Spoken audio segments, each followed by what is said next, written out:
Hello everyone. আবারও একটি নতুন ব্লগে তোমাদেরকে ওয়েলকাম। তো দিনটা ছিল 6ই ফেব্রুয়ারি। তো সেদিন ছিল নিপার রিসেপশন।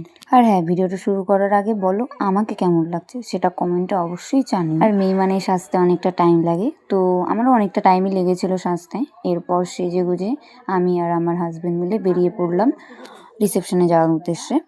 তো আমরা যাচ্ছি ফালাকাটা কলেজ পাড়ায় লোকেশন আছে আমাদের রিসেপশন। কার রিসেপশন সেটা তো আগেই বলেছি ভিডিওতে। তো এদিকে আমরা দাঁড়িয়ে আছি আমার আরেকটা ফ্রেন্ডের জন্য।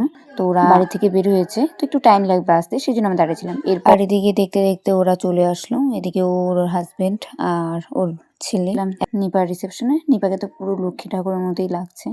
আর বিয়ের পর আবার তিনজন আমরা প্রথম একসাথে হতে পারলাম। আর এদিকে খাট সাজানো হচ্ছিল ফুল দিয়ে। এরপর আমরা একটু আয়নার সামনে গিয়ে একটু ঢং শুরু করলাম। সত্যি বলতে বিয়ের পর একসাথে তিনজন হয়ে না, সত্যি মুহূর্তটা খুব আনন্দে কাটিয়েছি। আর হ্যাঁ, আমার ভিডিওটা যদি তোমাদের ভালো লেগে থাকে তাহলে অবশ্যই একটা লাইক আর একটা কমেন্ট করো। এদিকে নিপা ফোনে ফটো তুলছিল, সত্যি ওকে খুব মিষ্টি লাগছিল। তারপর আমরা খেতে চলে গেলাম। আমাদের খাওয়া দাওয়ার পর আমরা বাড়ির উদ্দেশ্যে রওনা দিলাম। ভিডিওটা এখানেই শেষ করছি, দেখা হচ্ছে নেক্সট ভিডিওতে।